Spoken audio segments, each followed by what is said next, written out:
What's going on, guys? Coming at you via Sangucci here.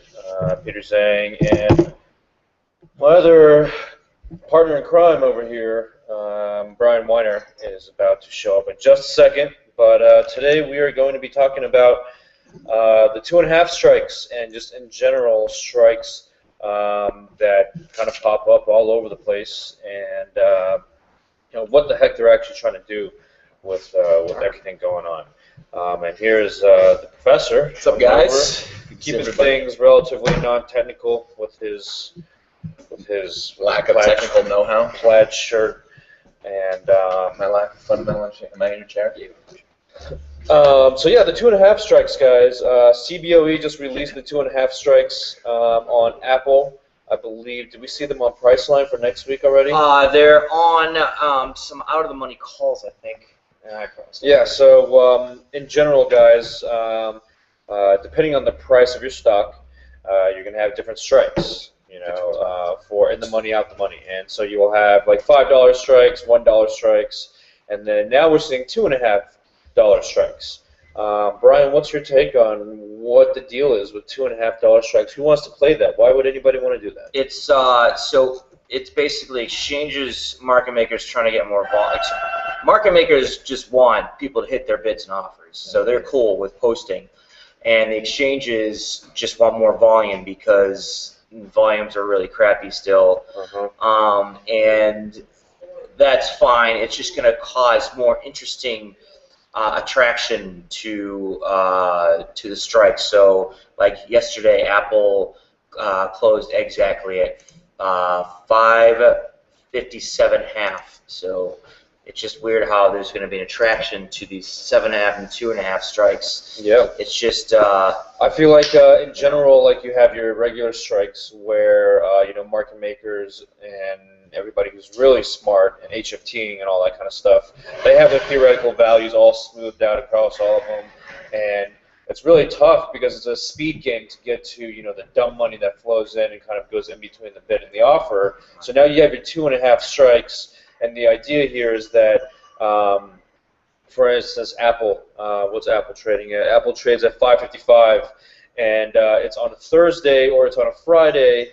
And you want to make a trade to see if this thing will go to like 557 or 557.5, and you can't wait. You don't want to play something that's $5 out, knowing that it's going to have decay on it. Right. So the 2.5 strikes, give the smaller guys a chance, but at the same time, they also just kind of lure in the more casino kind of stuff. Yeah. Well, it's. I guess I was thinking my immediate reaction was it's like the mini options where only people that really don't know much are going to be in there, and the volume is quite low. It's like 10-to-1 between a regular $5 strikes and $2.5 strikes.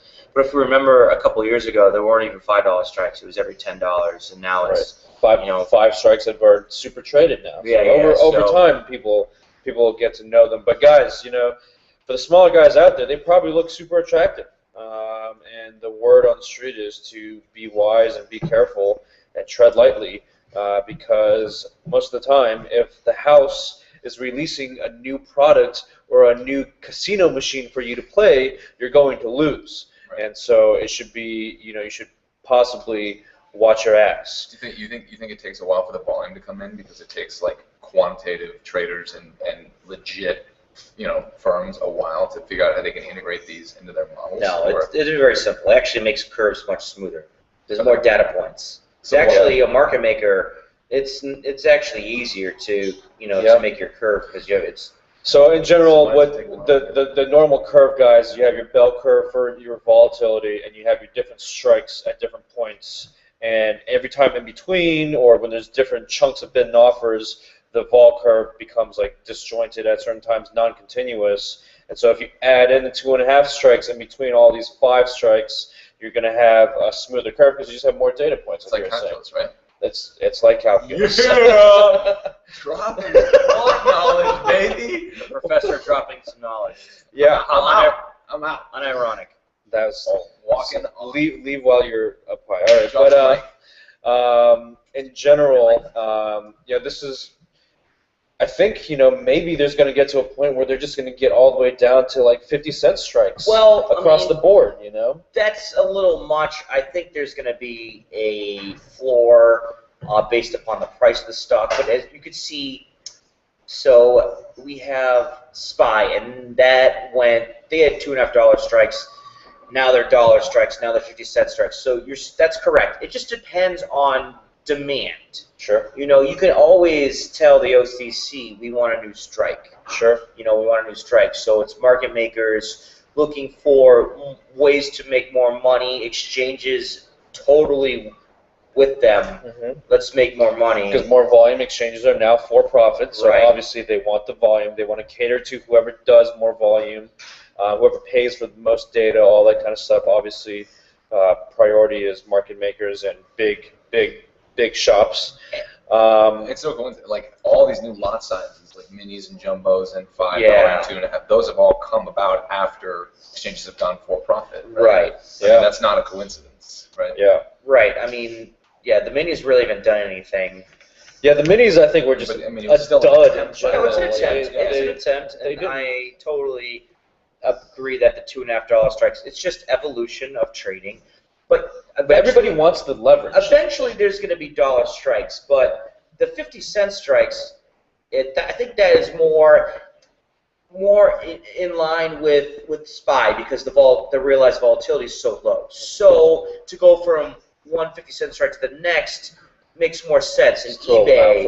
Okay. So you're talking about the realized volatility times the price of the stock. Why? So break that down for layman's. Why? Because the realized volatility is lower. Why would this? There's no more game. There's no more game left for the big guys for dollar strikes anymore because the vol's so low, and they need to kind of micronize it even more in order to pick up some vol in the different strikes. Is that sort of it? I mean, it really is just there's when the realized vol is low, that means the stock is not moving too much.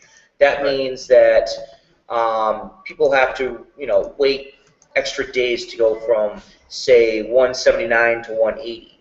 So you put on a 179 half strike, there's going to be more people that will come into the option market. There's a cost for every exchange, and every exchange needs to pay for rent. They have to, pay to turn the lights on. So the more people that play, the more volume, and the more you can actually have transactions. I see what you're saying. By putting in a 50-cent strike for something that has low volatility, it creates smaller increment, it opens up more opportunities. And you can make spreads. You can do a 50-cent spread, and therefore more customers that customers don't want to just punt like Lucci, put on 1,000 lot. Single option, he wants to, hedge his premium risk and buy one strike and sell the next. So there's ways to use it for safer. Yeah, so you don't waste all your money and exchange, and then the spread book it becomes more rampant and things like that. So it all just kind of, they'll work with each.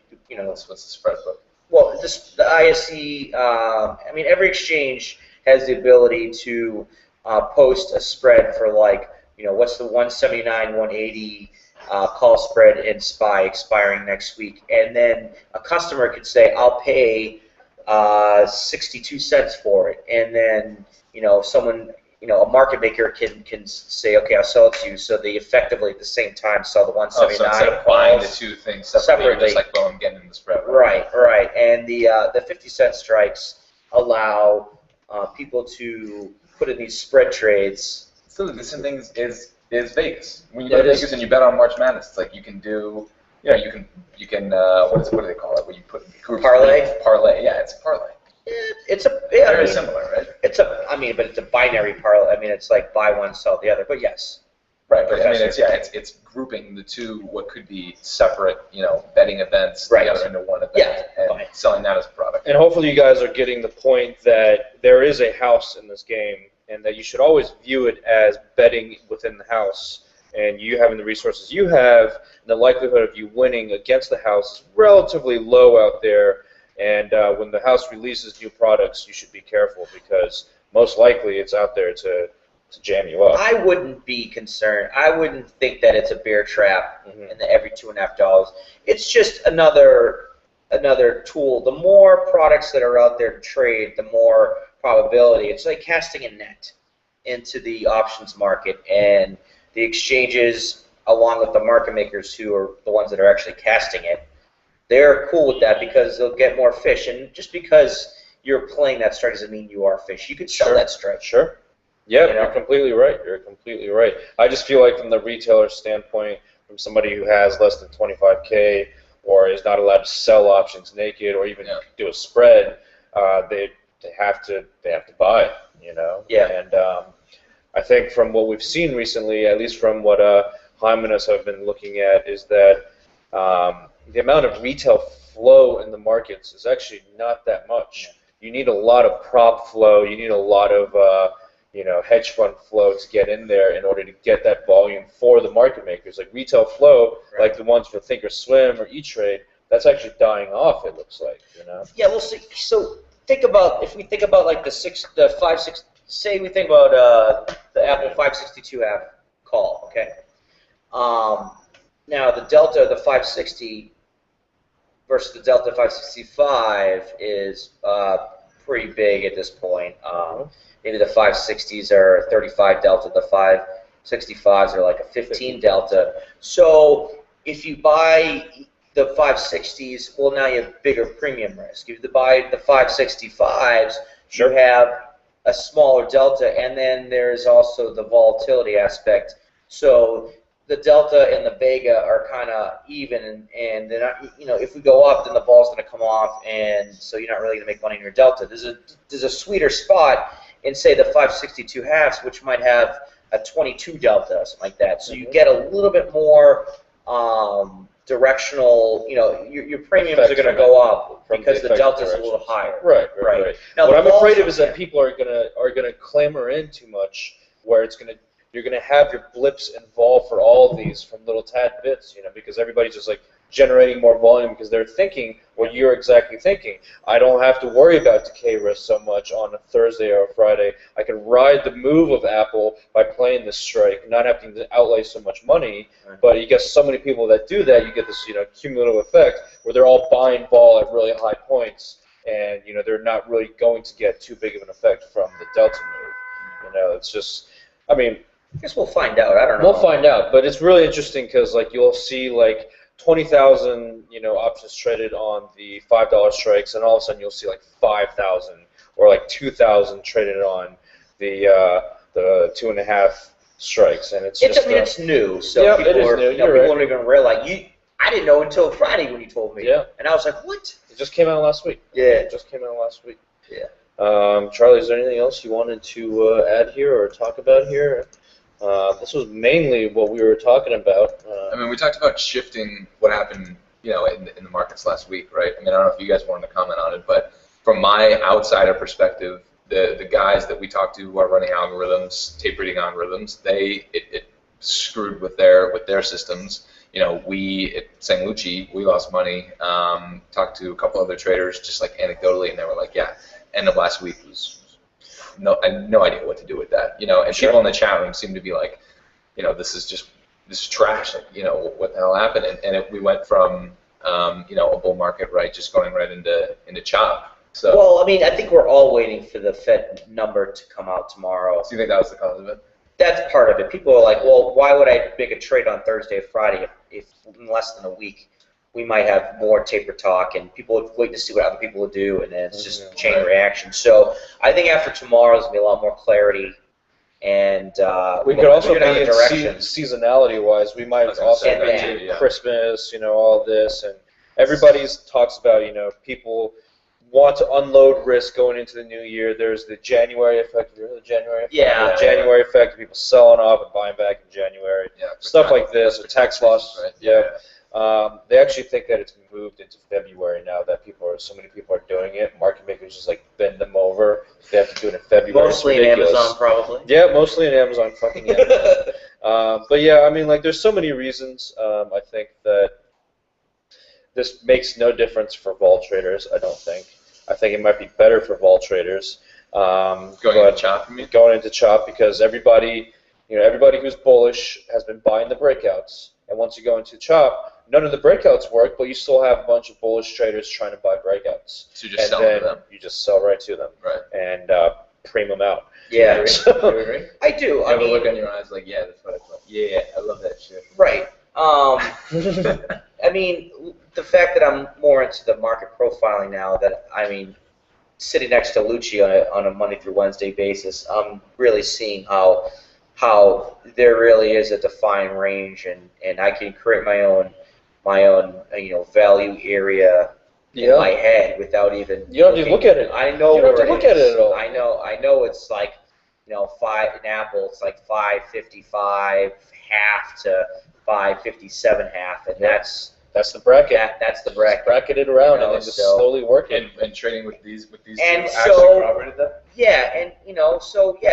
sell, and if you're wrong and it breaks a certain point, maybe another 0.5% or 0.5% or so, then you're going to go the opposite way because but then again, you might run into another, maybe on a different time frame, another value area high. Sure. So you just get there's all these brackets. that's why you gotta watch the tape. You gotta watch the tape, yeah, because You really do. sometimes it breaks out of those brackets, and if you're on the wrong side of that train, you're gonna get run over. And I would say that like Tesla, I think is the best tape reading exercise you could look at. Sure. Because you can see it stepping up and stepping down. Yeah. And that's the one that these guys were talking. You weren't around, but they were saying, Bryan the other day had a really good read on Tesla. You and I talked about that in our interview like before Christmas, Right. before Thanksgiving. Right. That you had you were dialed in on Tesla. Yeah. And you had a good read on it. Right. And then you got to actually do something about it. Yeah. Don't just watch it happen, But Yeah. it's, I mean, I think with tape reading, it's just like you watch and you it so gotta have much. patience, too. Yeah, you have the patience, Yeah. but you watch it so much that you're excited for the way that it moves, Mhm. that it makes it difficult to pull a trigger around when like you feel the change. Because like tape isn't just like level 2 and timing sales. There's like a speed factor to it too. Yeah, you're right. Where the sweeps come in and bids are holding it, or if it's a sweep and then fade kind of thing. A fade and then a sweep and then a new A fade hitter and then a sweep. Yeah. So you just before 11 o'clock. yeah, before 11, exactly, before 11 o'clock. And so, like, I think, like, the fun thing about tape reading is that, again, we try to, we talk about it in our classes and everything, but you cannot use it out of context. You can't just stare at it like this and not understand your total environment around you. Are you in a bullish, bearish market? Are you, how's the rest of your sector doing? All that kind of stuff. Even Right. if it's And before or SPY. after 11 o'clock. Yeah, and SPY. SPY, it's absurd. I mean, this chart right here that he has up, these Yeah. charts, I mean, the level of correlation between the SPY and the stuff that we trade, Yeah. it's nuts. And I wouldn't say you look at the SPY tape. I would more say the easiest thing I think is to look at a chart and look at the autocorrelation of bars. Yep. You get a bunch of, just on the side note that we're green bar, green bar, green bar, and we're breaking some profiling areas or whatever, Sure. just that we're generally going up the past, 9 minutes. The autocorrelation is super important. I think Yeah. that's why I like Priceline so much. Is that when she goes dead, Right. you can actually tell within the first 45 minutes to an hour that she's going to be dead for the rest of the day, because SPY will tick 10, 15, 20 cents lower, and she's like giddick. Very, very, very little movement. Yeah. Nobody wants to play Yeah, her. you taught me a lot on the price line. And then the problem with that though is what I've seen is that big paper on Friday. This is what I got spooked out on Friday, is that Oh, yeah. the SPY will move one direction. You Yeah. get your trend on the SPY. You're seeing how Priceline's moving with it, but it gets kind of locked. Like it goes lockstep. Yeah, tell me about this. You told me this 1170s and 90s. Yeah, so I was on these strikes and I'm watching the SPY and we're short those, right? Yeah. And I see this paper come in and he's on the bid, gets filled a little bit, and then he moves higher on the bid and just keeps ramping it up. There's Well, what strike 170 was it? contracts. I forget which one. It was Call of the put. both the calls and the puts. Oh. He was on both sides. They were one strike out of the money, and so he was walking both of them up. In the morning, what he would do is he would walk it up while SPY was going down and making it look like it's super strong, and then he would just sell the heck out of it, and then you would see Priceline tank a little bit, but this would be when SPY's moving back up. And so he'll actually take the idea of the autocorrelation and he'll just hold it because he knows there's not enough players in it. He's And using that's his big ass dick, Yeah. and he's doing that, and then once the spike goes, and then he just slams the whole. He just slams the whole thing, and like what's interesting is that That's a creative he knows the bracket of times because all the juice is in the morning, but he's got way more money and way more size than all the juice can generate, and so he'll lock it up for like the first hour where you think you have a read, and then he just goes wah wah wah wah like that into the afternoon, and you're like, what's going on? He shakes everybody. He shakes everybody. I got shook out on both sides of it. In the end, I remember Priceline closed around 1170, so Yeah. he played. It's gonna. I don't know what he was doing, but he might have been like, look, it's gonna go one way or another, so I'm gonna be along 1170 puts. You're right, actually. It went in the calls. money for his 1170 puts for like maybe 5 minutes. And then I'm sure he just dished it all out. I mean, because we were on 1180. We were on 1180 on Thursday. Is that where we closed? Okay, yeah. Priceline was like 1178. Lucci had the 1180 puts. He got out, and it ended up going down. Yeah, so he was buying the strangle with the thought that, well, Priceline is getting pretty weird these days. It's going to go one way or another. Yep. So so he bought the strangle. You're right. It was weird because a couple of days ago, this was I think on Thursday, I was like, Priceline in general has been acting overall weak in general. Like she's going to move out of this like flatline 5-10 point range. How long does Priceline stay in a small range? Very well. I mean, like when it really wants to stay in a range, it'll do it for like 3 months, which is ridiculous. Oh, really? Yeah. On her, like I'm gonna stay at 15 points, and I'm gonna do it forever. She does that sometimes. It's we gotta get insane. into that. I know. I can't wait for that to happen. That was a Priceline. I thought Priceline could Yeah, get 20 points in a day. She can, but like there was like our first year trading together. Priceline would just be literally 2 to 3 months of just like what. I think when it that's has when we were writing, consecutive, right? if it has consecutive boring status quo earnings, Yep. I think they're projecting the next one to be the same. So they're not selling it; they're just not buying it. Yeah, they're just not buying They're it. just yeah. letting it sit. It's just nothing. So that's when you sell the How much straddle. size? I mean, you guys were talking about this guy's like manipulating. What was he, a 100 lot guy? Yeah, what is it? 150 on both 150. sides. 150. I seen that on And Tesla. that's enough to move it around. Oh yeah, I mean the strikes that we yes. play in, those are only the total volume maybe 150 for the day. So Yeah, I mean, I thought you said they were one strike out of the money. yeah, that on Friday nobody wants to play those, especially Because they're when right at expiration. Nobody wants nobody anything to do can with nobody can sell it because the margin requirement is so high. it's the margin requirements because It's it's $1,100. $1,100 stock. I remember. Oh, that makes sense. You got to look out for the 150. Like in Tesla, like I'll try to pin Tesla if I can, but it's got dollar strikes. So the thing about the pinning thing is that you'll gravitate to a strike, but then if you have a little asymmetry in the actual underlying, it's going to push it down. If you have a little guy, if you have some player in one of the strikes, it's just really going to affect everything. They're trying to find balance, like we're saying, it's an auction situation. So they're trying to find balance in the stock market, but that's affected by the option market. If you see a guy that's bidding constantly in Tesla, say, I guess that time I was looking at it was the 139 striker. Yeah, 139 striker.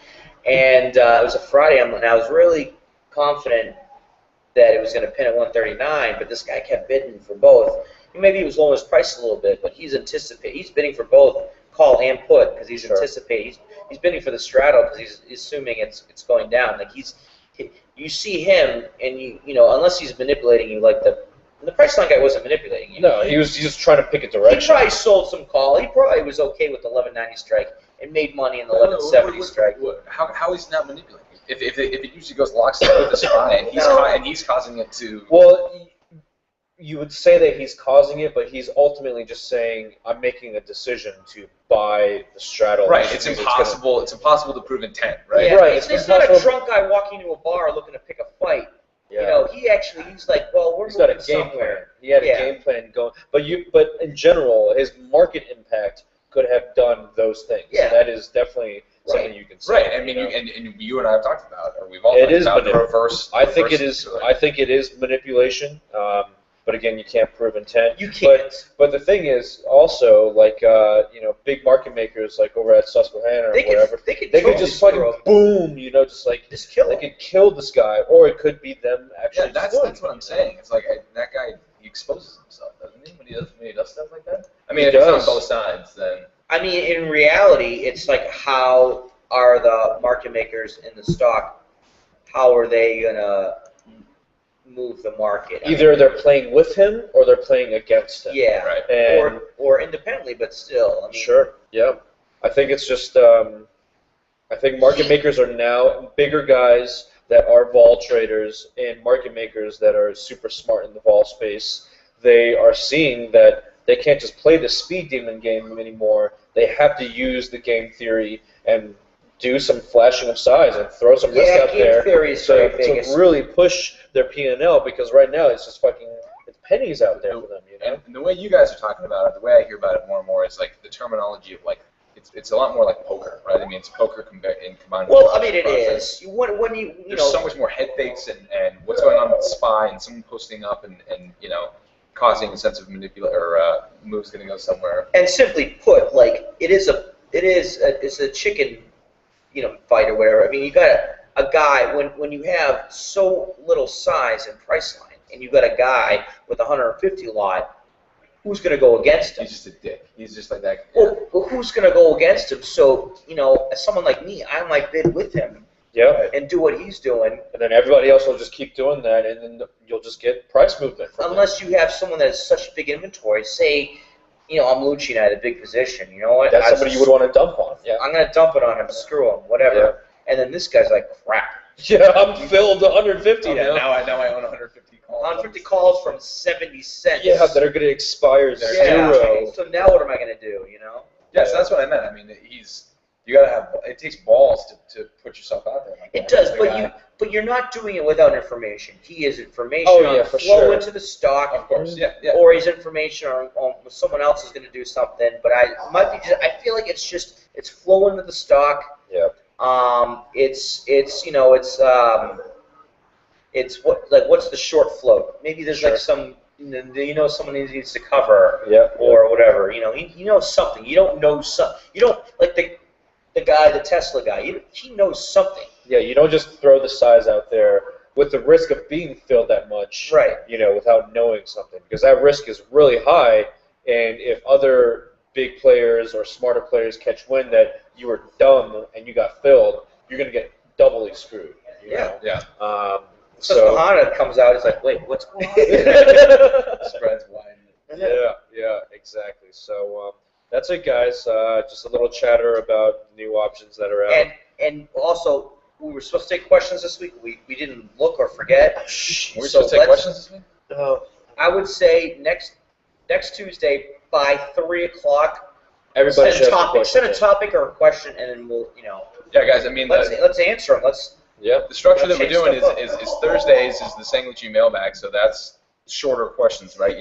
1 minute to 5 minute answers, and then today is more like we pick a topic and we go for it, we run with it. So if you guys have a topic that can last for 30 minutes of conversation between these guys, or whatever combination of all of us, We'll use it. send it to us. Send it to lucci@sangucci.com. That's all we want to do is just sit here and talk about stuff you guys want to learn about. So that's the name of the game, guys. Tesla looks like it's going to dump. Yeah, everything looks dumpy. All right. All right. Peace, guys. Thanks, guys. Peace out.